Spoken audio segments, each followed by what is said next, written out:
하나님 말씀 봉독해 올리겠습니다. 요한복음 16장입니다. 요한복음 16장 25절에서 33절 말씀 봉독해 올리겠습니다.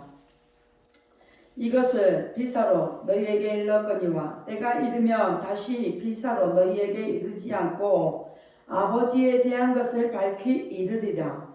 그날에 너희가 내 이름으로 구할 것이요 내가 너희를 위하여 아버지께 구하겠다는 말이 아니니 이는 너희가 나를 사랑하고 또 나를 하나님께로서 온 줄 믿은 고로 아버지께서 친히 너희를 사랑하심이니라. 내가 아버지께로 나와서 세상에 왔고 다시 세상을 떠나 아버지께로 가노라 하시니 제자들이 말하되 지금은 밝히 말씀하시고 아무 비사도 하지 아니하시니 우리가 지금에야 주께서 모든 것을 아시고 또 사람의 물음을 기다리시지 않는 줄 아나이다. 이로써 하나님께로서 나오심을 우리가 믿사옵나이다. 예수께서 대답하시되 이제는 너희가 믿느냐? 보라 너희가 다 각각 제 곳으로 흩어지고 나를 혼자 둘 때가 오나니 벌써 왔도다. 그러나 내가 혼자 있는 것이 아니라 아버지께서 나와 함께 계시느니라. 이것을 너희에게 이름은 너희로 내 안에서 평안을 누리게 하려 함이라. 세상에서는 너희가 할 날을 당하라. 담대하라. 내가 세상을 이겼노라 하시니라. 아멘. 기도합니다. 할렐루야. 아버지 하나님 감사합니다. 오늘도 아버지 하나님 우리로 하나님 앞에 예배할 수 있도록 이 자리를 허락하신 하나님 감사합니다.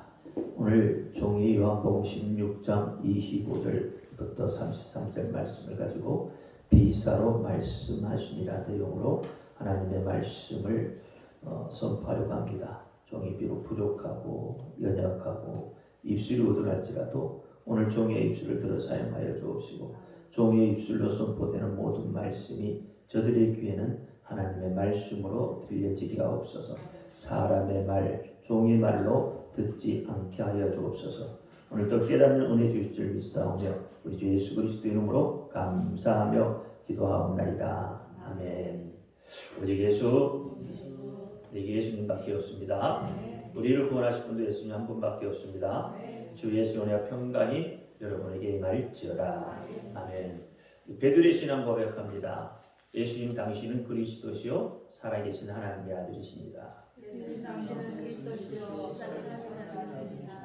예수님 당신은 나의 구세주, 나의 전부이십니다. 아멘. 오늘 제목은 비사로 말씀하십니다. 비사로 말씀하십니다. 여러분 수수께끼 좋아하십니까? 수수께끼.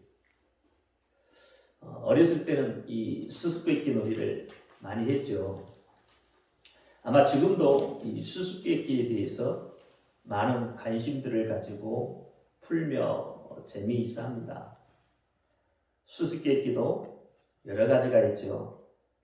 좀 더 재미있게 하기 위해서 20곡에 즉 20가지의 힌트를 가지면서 정답을 맞춰가는 거죠. 뭐 진실게임, 사자성어 맞추기, 속담, 뭐 여러 가지가 있습니다. 참 이 모든 것들은 다 우리가 재미있어 합니다. 세상적으로 보면 스핑크스의 수수께끼 널리 알려져 있잖아요. 그렇다면 성경에도 수수께끼에 대한 이야기가 많이 나오죠. 우리가 대표적으로 보면 삼손의 수수께끼이죠. 그래서 삼손의 내는 그 수수께끼를 알아맞혀라 라는 거죠. 그래서 사사기 14장 12절에 보면 삼손이 그들에게 이르되 이제 내가 너희에게 수수께끼를 하리니 잔치하는 7일 동안에 너희가 능히 그것을 풀어서 내게 구하면 내가 배옷 30벌과 겉옷 30벌을 너희에게 준다고 그렇게 이야기하고 있습니다. 그럼 삼손의 이 수수께끼를 여러분 한번 풀어보시겠습니까? 삼손이 낸 수수께끼는 이래요. 14절에 보면 삼손이 그들에게 이르되 먹는 자에게서 먹는 것이 나오고 강한 자에게서 단 것이 나왔다 그랬어요. 어렵죠? 이게 스무고개를 해야 되나? 근데 이게 도식을 보면 이래요. 먹는 자는 강한 자, 또 먹는 것은 단 것이거든요. 이 답을 맞추라는 거예요. 그러니까 이것을 다시 이야기해 보면 다른 짐승을 잡아먹는 동물 중에서 강한 동물은 무엇이고 먹는 식물 중에서 가장 단 음식은 무엇이냐 이 뜻이거든요. 그러면 여러분 이해할 수 있으시겠습니까? 답을 맞출 수 있으시겠습니까? 다른 동물을 잡아먹는 강한 동물은 뭐죠? 사자죠. 그래서 식물 중에 가장 단 것은 꿀이죠. 이렇게 문제를 내면 쉬운데 먹는 자에게서 먹는 것이 나오고 강한 자에게서 단 것이 나온다고 그랬어.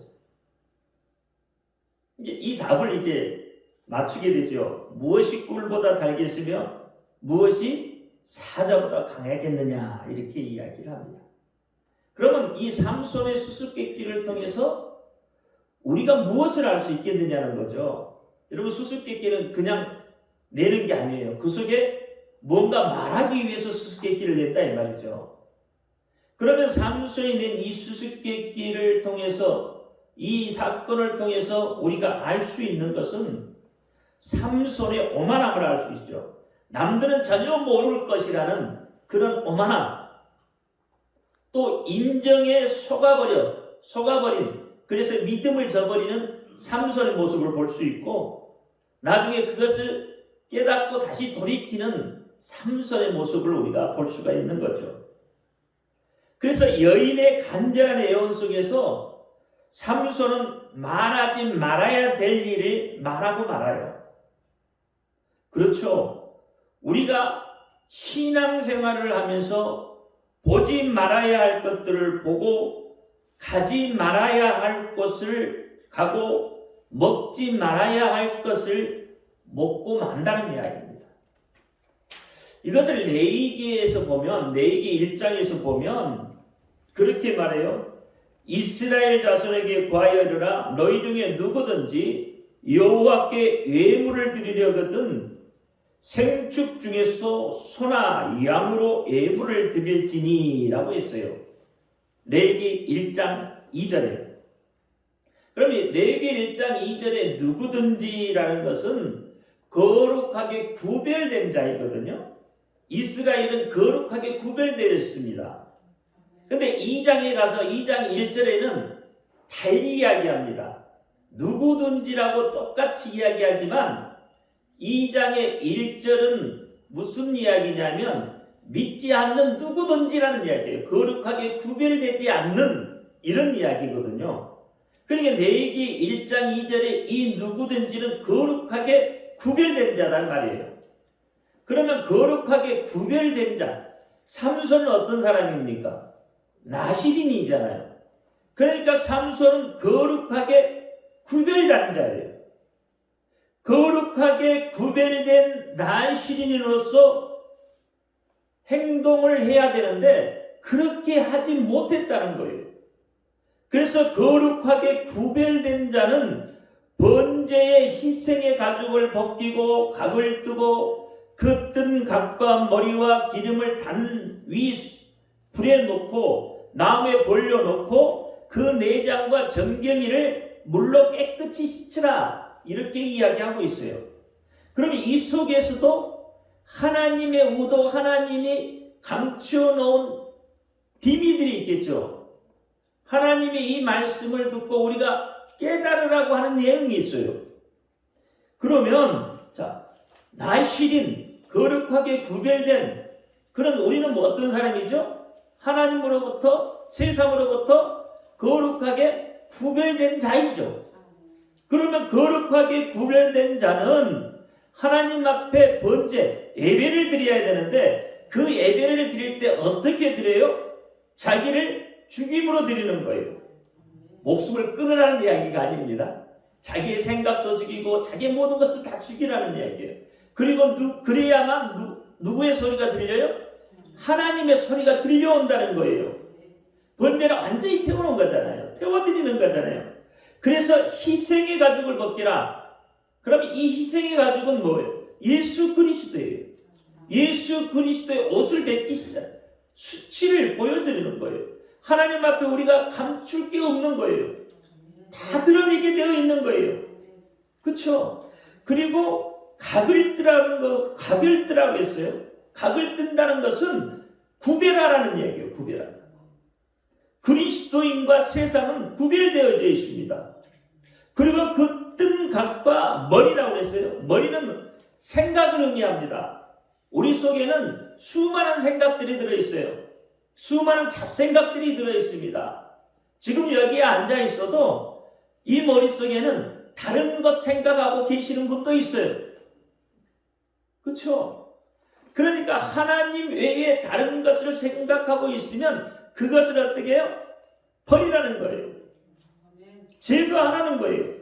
그래야 그 예배가 하나님이 받으시는 예배가 된다는 거예요. 기름은 행위예요. 행동이에요. 기름도 두 종류가 있습니다. 좋은 기름이 있고 나쁜 기름이 있어요. 그래서 어떻게 해요? 이 나쁜 행동, 나쁜 기름은 제거하라는 거예요. 어디에 해요? 나무에 벌려놓고 예수님이 십자가를 지신 그곳에 벌려놓으라는 거예요. 그곳에 내려놓으라는 거예요. 그리고 내장과 정경이, 내장은 뭐예요? 우리 속사람, 정경은 겉사람이에요. 다시 말하면 내장은 먹어도 될 거, 또 먹지 말아야 될 거 구분해서 먹어야 하는 거예요. 그렇죠? 그 다음에 정경이라는 것은 달을 이야기해요. 가야 할 것과 가지 말아야 할 것들을 구별해야 돼요. 물로 깨끗이 씻으라는 거예요. 다시 말하면 말씀의 인도함을 받으라는 거예요. 회개함으로 인해서 말씀을 인도함을 받으라. 그렇게 이야기하고 있는 거예요. 그러니까 이 말씀 속에서도 하나님은 그 속에 하나님의 의도, 하나님의 비밀을 감춰놓고 계시다는 거예요. 그래서 가죽을 벗기는 것은 성령을 통해서 마음을 찢고 회개하고 통회하고 좌우의 날선 금 같은 진리의 말씀 앞에 자기를 살피고 그 말씀 앞에서 상한 심령을 통해 회개하며 예배드리는 것을 의미한다 이 말입니다. 그래서 그렇게 예배드리는 자는 사도행전 2장 37절에 뭐라고 그랬냐면 그들이 이 말을 듣고 마음에 찔려 베드로와 다른 사도에게 물어 이르되 형제들아 우리가 어찌할꼬 그랬다 이 말이에요. 자신들의 잘못이 드러나잖아요. 그러니까 우리의 잘못을 우리가 예수를 십자가에 못 박았던 그 잘못을 어떻게 하느냐는 거예요. 말씀으로 인한 회개 이것이 마음의 심령에 각을 뜬 것입니다. 이 과정이 있어야 완성된 신앙에 이르게 되고 천국을 향해서 나아갈 수 있게 되는 겁니다. 사도 바울도 그래서 나는 날마다 죽노라 그렇게 말하면서 소나 양을 각을 뜨듯이 자기를 죽였다 이 말이에요. 말씀 앞에 각을 뜨고 참 회개하는 마음, 상한 심령을 가지는 것 그것이 참 예배입니다. 하나님은 이것을 결코 외면하지 않으십니다. 삼손이 실수한 것이 뭐예요? 바로 이것이다 이 말이에요. 거룩하게 구별된 자가 믿음의 방향을 잃어버린 거예요. 우리도 그렇잖아요. 우리도 때때로는요 이 믿음의 방향을 잃어버리고 나갈 때가 너무나도 많아요. 그럴 때 바로 돌이키라는 거예요. 우리 인생은 믿음의 비밀을 지키고 잘못된 것은 단호히 거절하는 믿음을 지키는 그런 삶을 살아야 한다. 오늘 삼손을 보세요. 여인의 인정에 속아서 모든 비밀을 다 가르쳐주고 결국에는 다른 사람에게 그것을 알게 하는 어리석음을 범하고 말았잖아요.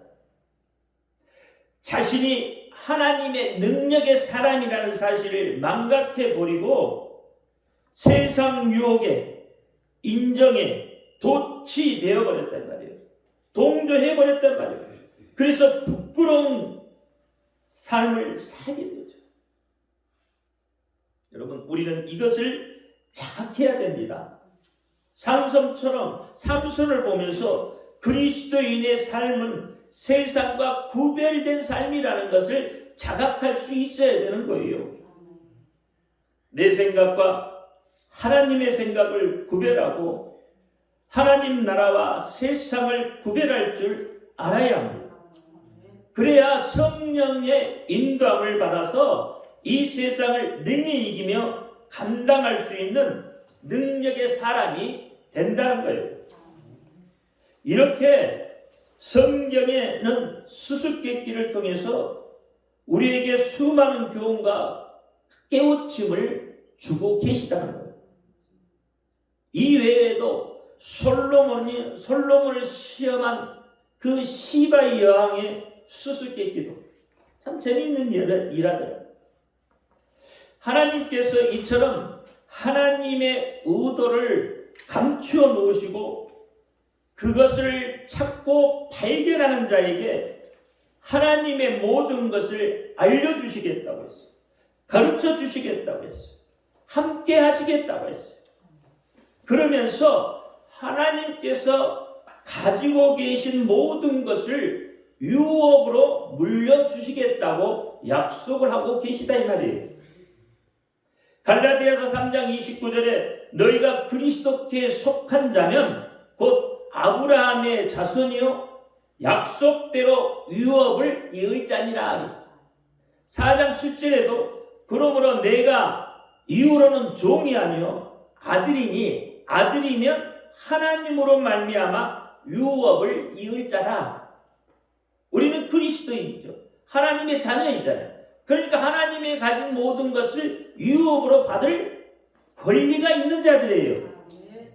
그래서 야고보서 2장 5절에 내 사랑하는 자들아 들을지어다 하나님이 세상에 대하여는 가난한 자를 택하사 믿음에 부하게 하시고 또 자기를 사랑하는 자에게 약속하신 나라를 유업으로 받지 않게 하겠느냐 이렇게 말씀을 합니다. 여러분, 하나님의 유업을 받도록 우리의 믿음을 지켜나가시기를 바랍니다. 자, 오늘 말씀의 제목이 비사로 말씀하셨다. 오늘 본문 25절 말씀을 같이 한번 읽겠습니다. 시작. 이것을 비사로 너희에게 일렀거니와 때가 이르면 다시 비사로 너희에게 이르지 않고 아버지에 대한 것을 밝히 이르리라 이렇게 말합니다. 자, 이 말씀이 시작이 뭐라고요? 뭘로부터 시작해요? 비사로 너희에게 말하였다라고 말해요. 그러면 여러분 비사가 뭘까요? 비사. 비사는 국어사전에 보면 이렇게 되어 있습니다. 밖으로 드러나지 않거나 드러내지 말아야 할 일 또는 사건 이렇게 되어 있습니다. 그래서 우리가 역사적인 어떤 사건을 통해서 이건 비사다 그러잖아요. 그것은 드러내지 않는 감추어진 그런 사건을 우리가 비사라고 하죠. 성경에서는 뭐라고 말하냐면 성경은 많은 부분에서 비사로 기록되어져 있습니다. 구약에도요 예수님의 탄생에 대한 이야기를 많이 하시거든요. 어떻게 예수님이 탄생할 것인가, 어떻게 예수님이 오실 것인가를 비사로 남겨놓으셨어요. 구약에서요. 그리고 신약에서는 예수님께서도 하나님 나라에 대한 비밀을 이야기하시면서 비사로 이야기해요. 드러내지 않았다 이 말이에요. 아무나 다 듣고 깨달을 수 없도록 그렇게 말씀하셨다 이 말이에요. 또 예수님께서 승천하시면서 다시 오실 날짜를 어떻게 해요? 감추어 놓으셨어요. 아무나 알 수 없도록 하나님만 알 수 있도록, 그렇죠? 다 감추어 놓으셨어요. 성경은 그래서 비사로 되어 있다 이 말이에요. 모든 것이 비사로 되어져 있어요. 그러면 비사라는 것은 신약에서는 뭐라고 하냐면 이것을 비유라고 합니다. 그래서 예수님께서 비유가 아니면 말씀하지 않으셨다. 잠언이나 수수께끼처럼 이해하기 어려운 특성을 가진 것을 비사라고 합니다. 그래서 잠언도 비사요, 모호한 것도 비사요, 상징적인 것도 비사요, 속담도 비사요, 비유도 비사요, 금언도 비사인 겁니다. 즉 하나님 나라에 대한 예수님의 비유들은 바로 이 수수께끼 같은 성격의 것들로서 예수님께서 하나님 나라의 비밀을 제자들에게는 주었으나 외인들에게는 모든 것을 비유로 말씀하셨다라고 말씀합니다. 그러면 제가 왜 서두에 삼손의 수수께끼를 이야기한지를 아시겠습니까? 비사 속에 감추어져 있는 그 보화를 캐낼 수 있기를 바라는 의미에서 말씀을 드렸던 거예요. 마가복음 4장 11절 말씀에 보니까 이르시되 하나님의 나라의 비밀을 너희에게는 주었으나 외인에게는 모든 것을 비유로 하나니 이는 저희로 보기는 보아도 알지 못하며 듣기는 들어도 깨닫지 못하게 하여 돌이켜 죄 사함을 얻지 못하게 하려 함이다 라고 말해요. 왜 이렇게까지 합니까? 여러분 깊이 상고해 봐야 해요. 예를 들면 여러분들에게 아주 소중한, 아주 귀중한, 아주 귀한 뭔가가 있다고 가정을 해보자는 거예요. 그러면 여러분 어떻게 하시겠어요? 사실 여러분 귀하고 좋은 것을 누구한테 자랑하고 싶잖아요. 새 옷 한 벌 입어도요, 여러분 자랑하고 싶은데 다른 사람이 가지고 있지 않는 아주 귀한 것이라면 자랑하고 싶어지잖아요. 그런데 무작정 자랑한다면 어떻게 될까요? 누군가는 그것을 탐내서 도둑질 하게 되겠죠. 또 그것 때문에 목숨의 위협도 있을 수 있는 거예요. 강도를 만날 수 있다 이 말이에요. 그런데 자랑하고는 싶고 걱정은 되고, 그럼 여러분 어떻게 하시겠어요? 이것도 자랑하고 근데 자랑을 했다가는 이거 떼길 것 같고, 그러면 아마 내 생명을 줘도 아깝지 않을 만큼 가까운 사람에게 그것을 말하고 공유하게 되겠죠. 아무에게나 절대로 그것을 보여주거나 내놓지 않을 거예요. 때로는 그것을 빗대어서 비유로 말하기도 하겠죠. 예수님도 그렇습니다. 예수님도 하나님 나라의 그 비밀을 아무하거나 공유하지 않습니다. 아무에게 공개하지도 않습니다. 자신의 생명을 줘도 아깝지 않을 자들, 자신을 믿고 따르는 자들, 자신의 생명까지도 드릴 수 있는 그런 믿음을 가진 자들에게만. 그런 믿음을 가진 자가 누구예요? 예수님의 제자들이었잖아요. 그래서 예수님의 제자들에게만 그 귀한 하나님의 나라의 그 비밀을 공유하고 계시는 거예요. 왜냐하면 오직 믿음만이 종의 형체를 취하신 나사렛 예수의 모습에서 하나님의 모습을, 하나님 안에 독생하셨던 아들 예수를 바라볼 수 있는 눈을 가지고 있기 때문에 그렇다 이 말이에요. 그래서 사도 요한의 고백이 우리에게는 중요한 겁니다.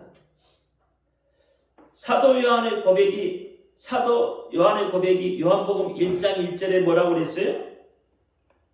태초에 말씀이 계시니라 이 말씀이 곧 하나님이시다 했어요. 또 1장 14절에는 뭐라고 말해요? 말씀이 육신이 되어 우리 가운데 거하심에 우리가 그의 영광을 보니 아버지 독생자의 영광이요 은혜와 진리가 충만하더라 그랬대요. 그럼 이 말씀은 뭐예요? 사도 요한은 어떤 눈을 가지고 있다고요? 예수 그리스도를 통해서 하나님을 볼 수 있는 눈을 가졌다는 거예요. 예수 그리스도를 통해서, 말씀이신 예수 그리스도를 통해서 하나님 안에 독생하신 그분을 보았다고 이야기하는 거예요. 그게 고백이에요. 또한 사도 바울도 빌립보서 2장 5절부터 11절에 동일한 말씀을 하고 있는 거예요. 빌립보서 2장 5절부터 11절 말씀이 무슨 말씀인지 아시죠? 종의 형체를 가졌으나 종과 동등됨을 취하지 아니하시고, 그렇잖아요. 인간의 모습으로 오셨고, 그 이야기잖아요.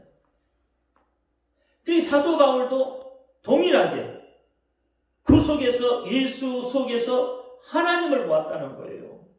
그래서 예수님은 하나님이시다는 거예요. 그걸 알았다는 거예요.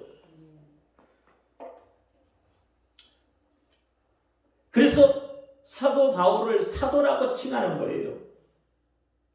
예수님의 11제자 모두가 다 이런 눈을 가졌습니다.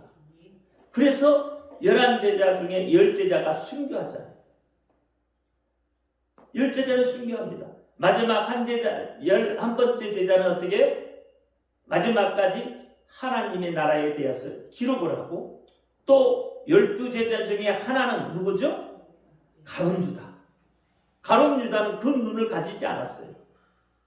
그래서 가룟유다는 하나님의 나라의 비밀도 깨닫지 못했고 예수님이 하나님이시라는 것을 깨닫지 못했기 때문에 결국은 그는 예수를 파는 자, 마귀에게 속한 자라는 오명을 쓰고 유명을 달리했다 이 말이에요. 다시 말하면 배가 터져서 죽었다 이 말이에요. 마가복음 4장 12절에 말씀과 비슷한 말씀이 구약 성경에도 있어요. 이사야 6장 9절부터 10절 말씀은 이렇게 합니다. 여호와께서 가라사대 가서 이 백성에게 이르기를 너희는 듣기는 들어도 깨닫지 못할 것이요 보기는 보아도 알지 못하려 하여 이 백성의 마음으로 둔하게 하며 그 귀가 막히고 눈이 감기게 하라. 염려컨대 그들이 눈으로 보고 귀로 듣고 마음으로 깨달아 다시 돌아와서 고침을 받을까 하노라. 그러니까 마가복음 4장 12절 말씀이나 이사야 6장 9절 10절 말씀이나 동일한 말씀이거든요. 이 말씀은 이스라엘이 스스로 안고해지고 강팍해져서 선지자를 통해서 하나님의 그 간청에도 불구하고 자신들의 귀를 막고 눈을 감아서 스스로 멸망의 길을 자초했다는 것을 말하고 있는 거예요. 그래서 예수님은 이 구약의 성경의 구절을 인용하심으로써 외인들이 하나님 나라의 복음을 이해하지 못하게 되는 것이 하나님의 책임이 아니고 바로 외인들 스스로의 책임인 것을 분명히 말하고 있다 이 말이에요. 하나님 나라의 복음은 누구에게나 열려져 있습니다. 구원의 길은 누구에게나 열려져 있다 이 말이에요. 그래서 아까 제가 레위기 2장에 누구나라는 이야기를 했잖아요. 거기에는 누구나 예수 그리스도를 믿고자 하는 누구나 하나님의 말씀을 받아들이는 누구나이거든요. 그러니까 누구나에게나 어떤 누구에게도 그 길은 분명히 열려져 있습니다. 어떤 자에게도 열려져 있어요. 그러나 그 길을, 그 말씀을, 그 복음을, 그 예수를 내가 받아들이는 자, 그 받아들이는 자가 내기 1장의 누구나인 거예요. 그 자가 번제로 하나님 앞에 예배드릴 수 있는 자다 이 말이에요. 하나님은 그 자에게 관심을 쏟으시겠다고 이야기하고 있는 거예요. 그러니까 그 복음을 들을 수 있는 자만이, 그 복음을 받아들일 수 있는 자만이 구원의 대상이 되는 거예요. 다시 말하면 외인들은 예수님께서 가르쳐 주신 이 하나님 나라의 복음을 듣고 바르게 응답하지 못했기 때문에 스스로 거부하는 자들로 하나님께서 그들을 눈먼 상태 그대로 내버려 두신다고 이야기하시는 거예요. 그것이 로마서 1장 28절이에요. 로마서 1장 28절에 또한 저희가 마음에 하나님 두기를 싫어하며 하나님께서 저희를 그 상실한 마음대로 내어 버려 두사 합당치 못한 일을 하게 하셨으니 그래요. 그러니까 마가복음 4장 12절 말씀이나 이사야 6장 9절 10절 말씀이나 로마서 1장 28절 말씀은 동일한 거예요. 다 같은 말씀이에요. 본문에서 이 마가복음 4장 12절 말씀에서 돌이켜 제사함을 얻지 못하게 한다 이렇게 이야기했잖아요.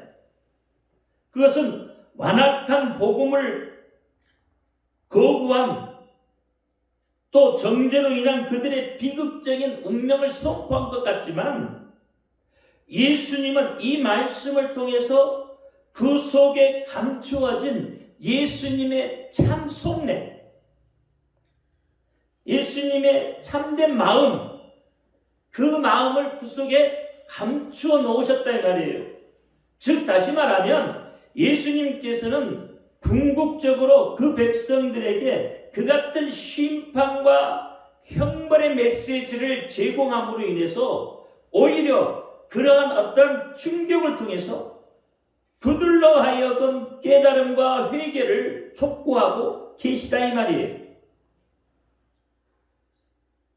우리는 이것을 의학적인 용어로 말하면 충격요법이다 이렇게 말합니다.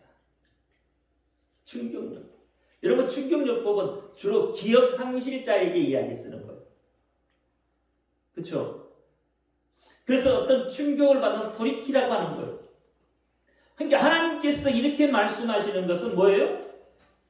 그 충격을 받고 돌이켜 오라는 이야기예요. 하나님의 사랑이 담겨 있는 거예요. 근데 우리는 그 말씀을 잘못 이해하면 하나님이 어떻게 그럴 수 있어? 라고 이야기를 한다 이 말이에요.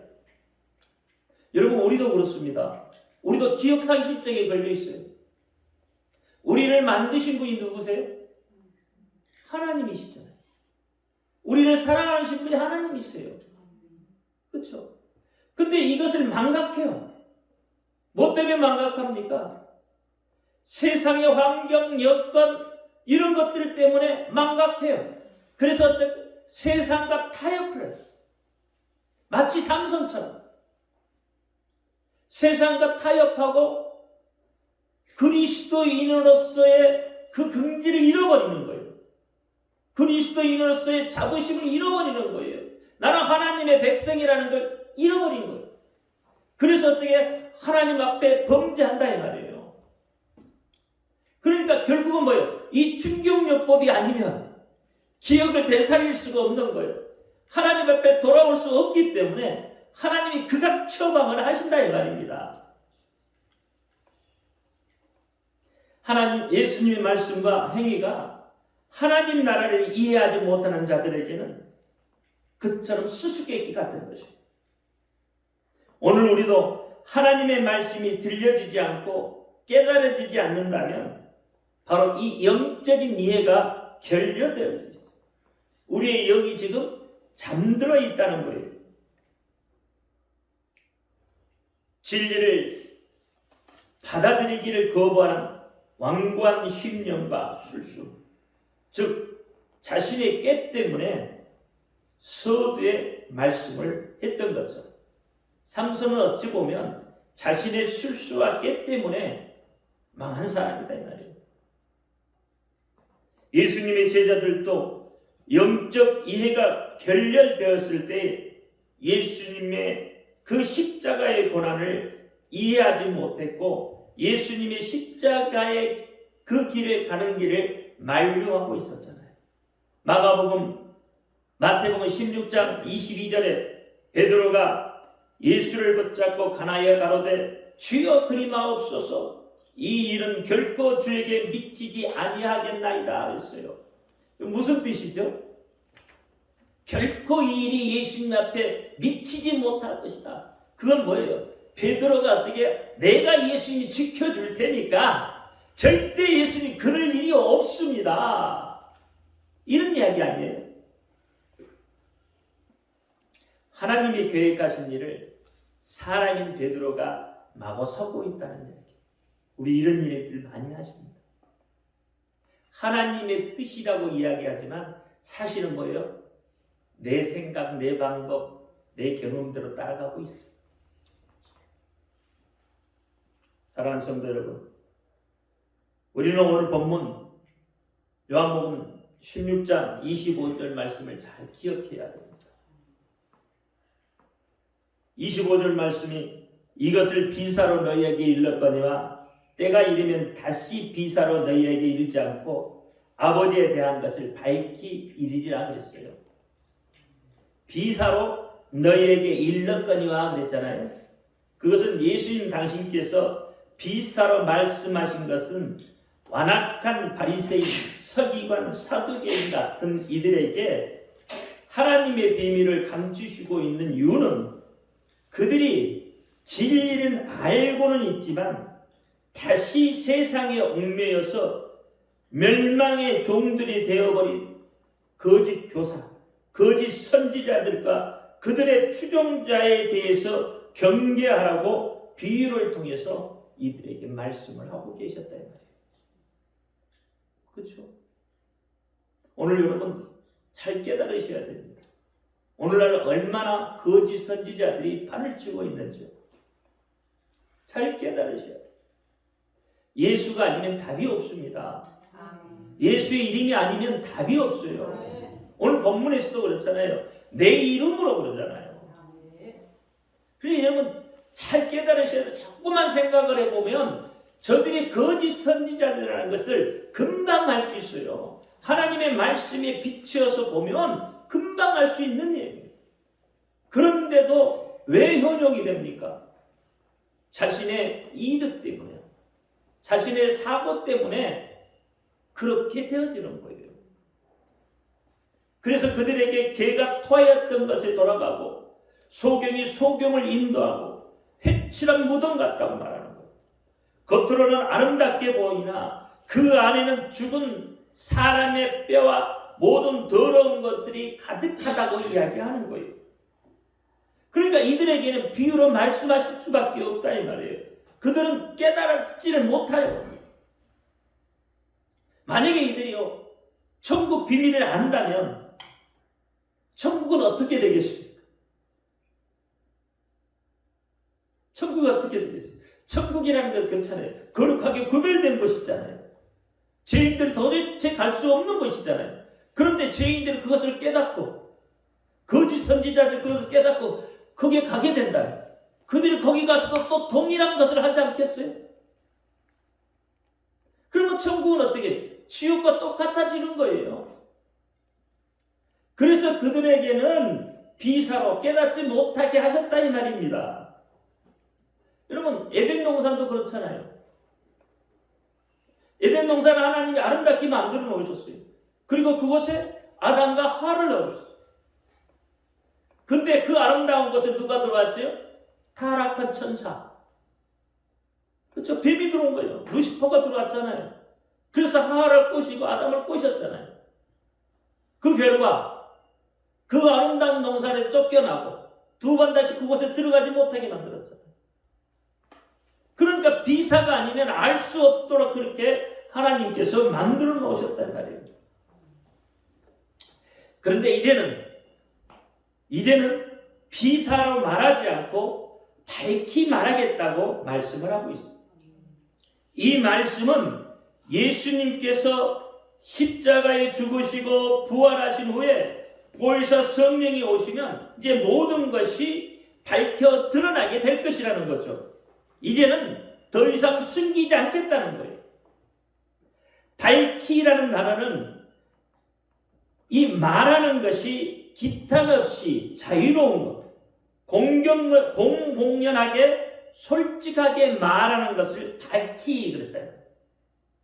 그러니까 즉 성령께서 오셔서 예수의 말씀을 공개적으로 증거하실 것이고, 예수님의 제자들은 세상의 어둠을 이기고 진리의 빛 가운데로 인도될 것이라는 거예요.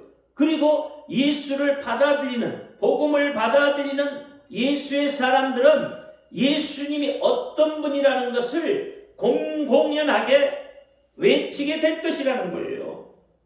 그래서 이 말씀 속에서 성령님께서 어떤 사명을 띠고 이 땅에 오셨는지, 성령님이 하시는 일이 무엇인지를 분명하게 알 수 있게 되는 겁니다. 성령님은 우리의 소원이나 들어주는 그런 도깨비 방망이 같은 분이 아니시란 말이에요.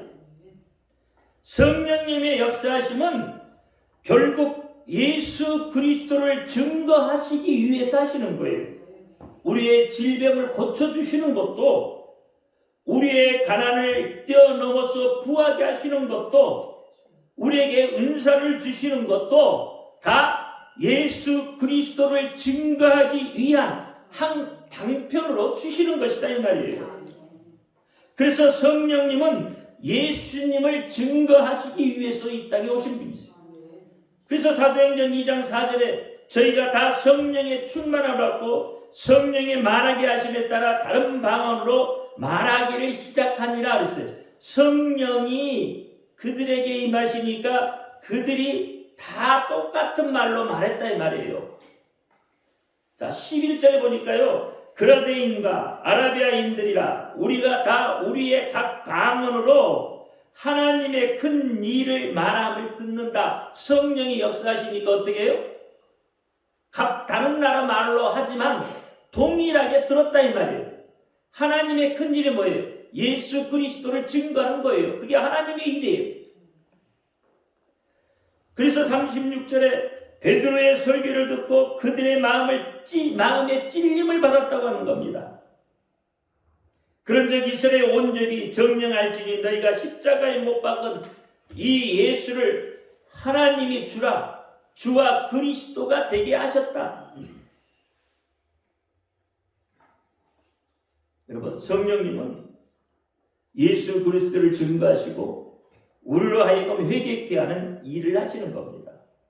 그런데 이 모든 것을 빌사로 이제는 말씀하지 아니하시고 이제는 그것을 공개적으로 기탄 없이 자유롭게 솔직하게 말씀하신다는 거예요. 그렇다면 성령님의 인도함을 받고 고백하는 그리스도인들이라면 이제는 기탄 없이 솔직하게 자유롭고 공개적으로 그리스도인인 나는 예수님이 나의 구세주라고 고백할 수 있어야 되지 않겠냐 말이에요. 나는 그리스도인이라고 그리스도인이라는 것을 숨기지 말고 감추지 말고 밝혀 드러내서 모든 영광을 하나님께 올려드려야 되지 않겠냐 말이죠. 이제 이스라엘 선교사 우리 교회에서 파송한 송혜진 선교사가 있습니다. 또 같이 동행하고 있는 성령쌤도 있습니다. 김민희 쌤도 있습니다. 이들은 이스라엘 광장에서요 예수는 그리스도시요 살아계신 하나님의 아들이라고 외치고 있습니다. 외치고 있어요. 분리장벽에 가서 이번에 또 외쳤어요. 들어갈 수 없는 그곳에서 예수는 그리스도시요 살아계신 하나님의 아들이십니다. 나의 구세주라고 외치고 있다 이 말입니다. 이제 6월에 마하나임 선교팀을 이끌고 우리 이명환 목사님 이스라엘 향해서 이제 선포하러 나갈 겁니다. 예수의 이름, 그 이름을 이제 가서 선포할 거예요. 비사로 숨기지 않고 이제 드러내 밝게 나타날 때입니다. 마지막 시대 더욱 밝게 드러내서 구원받는 하나님의 백성들이 더욱 많아지도록 뒤에서 밀어주고 힘이 되어 주시기를 부탁드립니다. 나가든지 보내든지 마지막 때 예수님의 지상 명령은 비사가 아닙니다. 밝히 드러내는 것입니다. 우리 모두 예수님과 그 이름을 외치고 고백하면서 우리에게 주어진 그 구원의 복을 받아 누릴 수 있기를 예수의 이름으로 축원드립니다. 기도합니다. 할렐루야. 아버지 하나님 감사합니다. 오늘 요한복음 16장 25절과 33절 비사로 말씀하심을 통해서 은혜를 나누었습니다. 이제는 예수님께서 비사로 말씀하지 아니하고 이제는 밝게 드러낸다고 했습니다. 이제 정말로 밝게 드러낼 때입니다. 우리 입으로 예수님은 나의 구세주라고 밝게 드러내며 예수 내 구주 외칠 수 있는, 고백할 수 있는 우리 모두가 되어지게 하여 주옵소서. 예수 그리스도 이름으로 감사하며 기도하옵나이다.